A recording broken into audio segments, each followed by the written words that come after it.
Me diz aí, quem tá curtindo mais essa exibição de Maria do Bairro?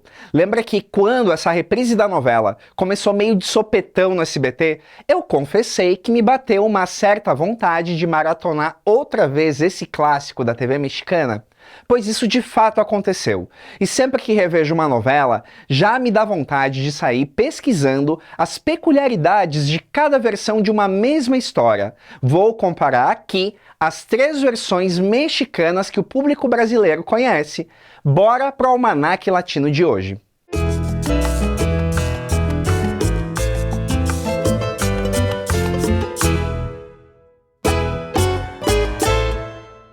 Olá, meu nome é Thiago Fernandes e esse é o Almanaque Latino, o canal onde novela mexicana é levada a sério. Se você amaria ser rico só para comprovar se é verdade que os ricos também choram, esse programa é para você.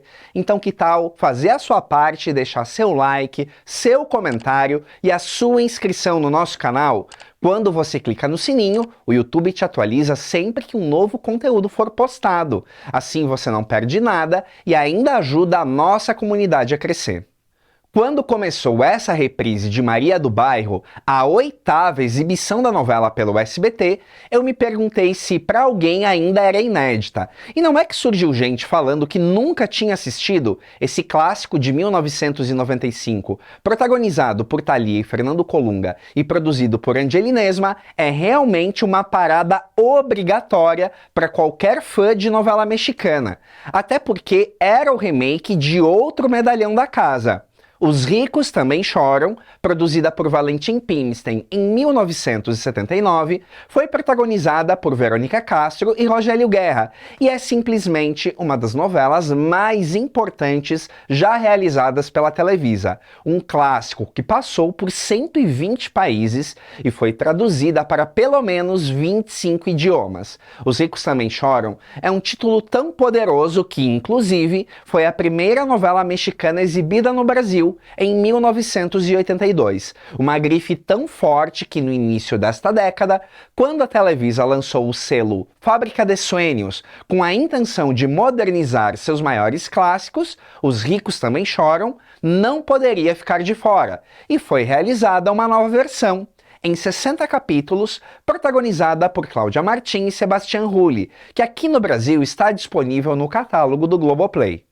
Eu tô ciente de que existem outras versões dessa mesma novela, uma inclusive produzida pelo SBT em 2005 com atores brasileiros, mas resolvi focar nas semelhanças e diferenças dessas três versões mexicanas da obra que foram exibidas aqui no Brasil. Vou começar pela original de 1979. Os Ricos Também Choram é uma história original de Inês Rodena e, como boa parte da obra dela, vem de uma radionovela. Nessa versão, a trama foi adaptada por Maria Zaratini e foi exibida em 248 capítulos de meia hora.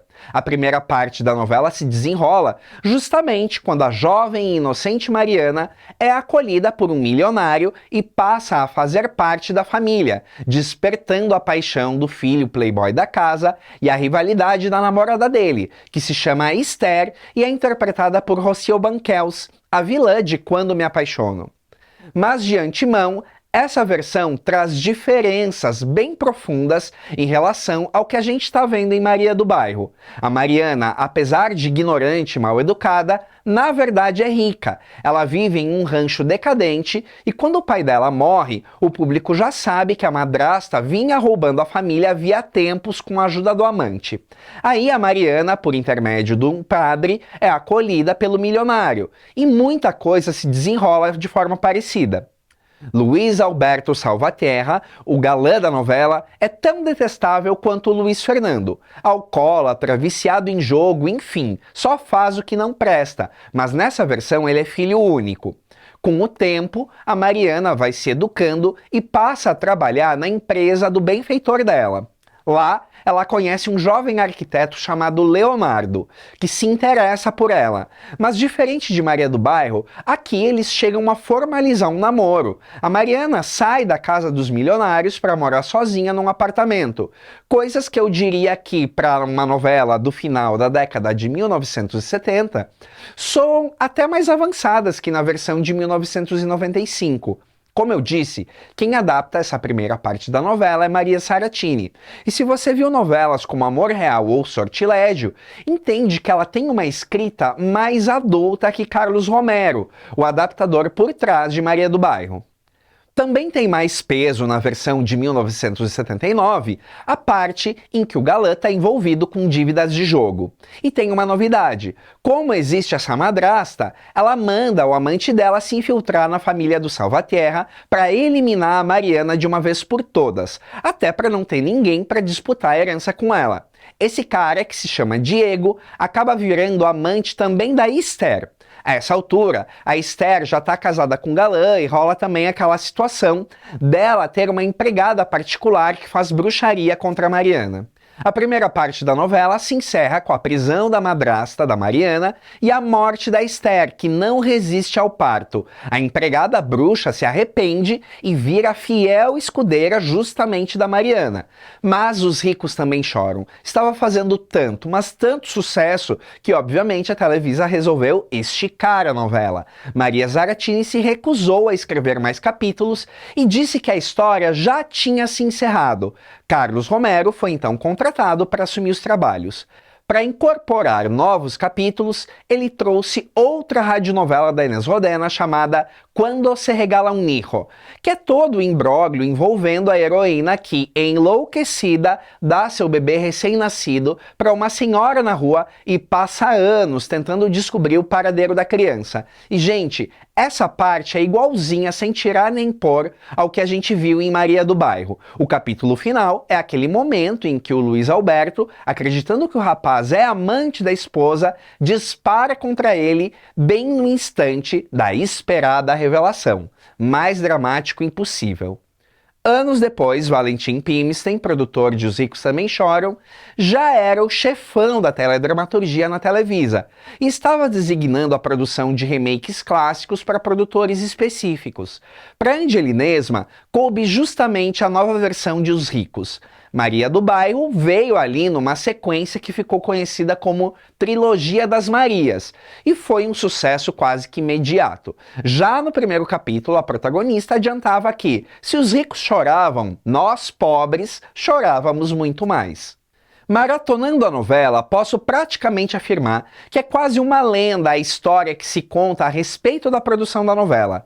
Me refiro ao rumor de que o sucesso da atriz Itati Cantoral como a vilã Soraya Montenegro era tanto que, quando a personagem morre, a audiência caiu drasticamente e resolveram ressuscitar a antagonista.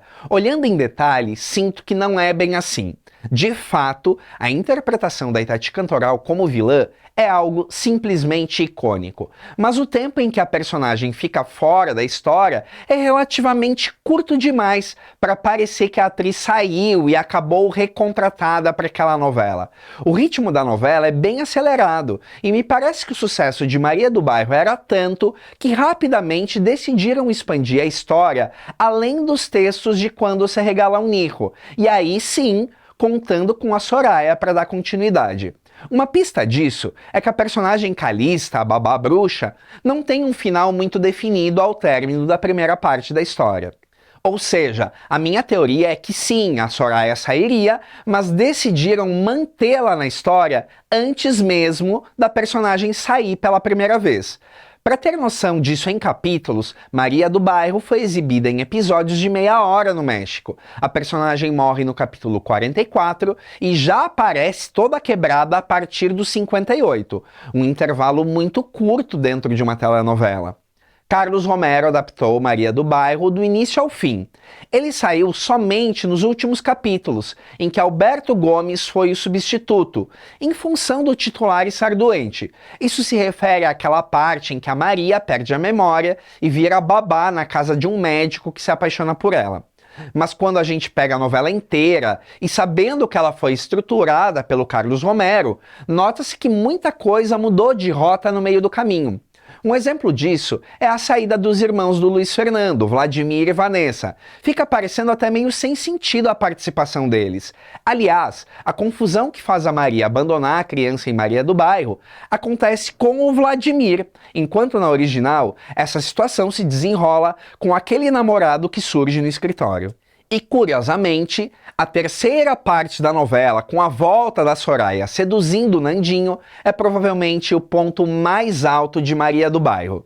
Essa parte tampouco é original. Vem de uma novela chamada Guadalupe, onde também a vilã seduz o filho da protagonista. O auge, para mim, é o capítulo em que a Soraya flagra um beijo entre o Nandinho e a Alicia. E o resto é história. Ou um dos memes mais antológicos das novelas mexicanas. Novelão raiz, com tudo a que se tem direito. E aí, em 2022, mais uma vez, Os Ricos Também Choram, agora com Cláudia Martin e Sebastián Rulli. Mas aqui é uma versão com cara de releitura. Traduzindo, aproveita muitos elementos, mas propõe várias novidades. Embora os nomes da maior parte dos personagens sejam todos iguais aos da versão de 1979, esse remake em 60 capítulos faz pequenas homenagens ao universo das novelas rosas, inclusive das outras Marias, quando batiza o cachorro da protagonista, Mariana, de Pulguento, tal qual em Mar e Mar. A protagonista ainda diz que o cachorro tem esse nome justamente por conta da novela. Dessa vez, a Mariana está na maior escassez financeira, ameaçada de despejo e sem conseguir estudar. Ela recorre ao padre local, que a leva até o milionário Alberto Salvatierra. Acontece uma situação em que a Mariana praticamente salva a vida dele. Como agradecimento, ele a leva para sua casa, onde ela é recebida com hostilidade por praticamente todo mundo. Luiz Alberto, filho playboy, desta vez tem um trauma que não existia nas versões anteriores. O pai o culpa por um acidente na infância em que um irmão morreu afogado. Isso meio que serve para justificar o comportamento rebelde dele. A vilã da novela é igualmente uma prima da família e está batizada como Soraya Montenegro, assim como em Maria do Bairro. Ela foi interpretada pela atriz Fabiola Guajardo, que fez uma interpretação bem diferente das antecessoras, mas que eu gostei.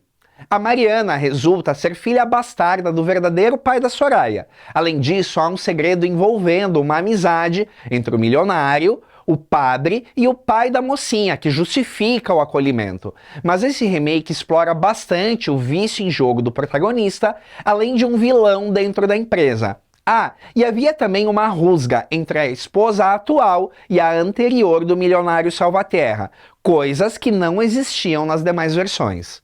De Maria do Bairro, o que mais se aproveita no fundo é o desejo de seguir contando com a Soraya por toda a novela. Mas a personagem não morre, ela vai presa quando todas as trapaças são reveladas e ela passa a planejar vingança. Antes disso, inclusive, ela participa do rapto do bebê da Mariana, ou seja, não é a Mariana quem enlouquece nem nada parecido. Os anos passam e a Mariana cria uma ONG para encontrar crianças desaparecidas. É quando o casal que está com o filho deles entra em contato e toda a mentira se esclarece. Outra parte mais inspirada em Maria do Bairro é que a Soraya vai se casar com um milionário que tem uma filha bem tímida. A Soraya dá cabo desse cara e maltrata a menina, que acaba se apaixonando pelo filho desaparecido da nossa protagonista. Mas como citei várias vezes, a segunda etapa desse remake de Os Ricos Também Choram atropela muitos acontecimentos e perde boa parte da emoção. Você mal tem tempo de absorver cada coisa e a novela segue te bombardeando com mais reviravoltas. É até uma pena, porque o saldo final é legal, mas poderia ter sido ainda melhor. Se você não viu essa versão, ela está dublada e completa no Globoplay. Vale a pena assistir justamente para comparar com Maria do Bairro. E são nessas horas que eu lembro como novela mexicana é tão viciante para mim.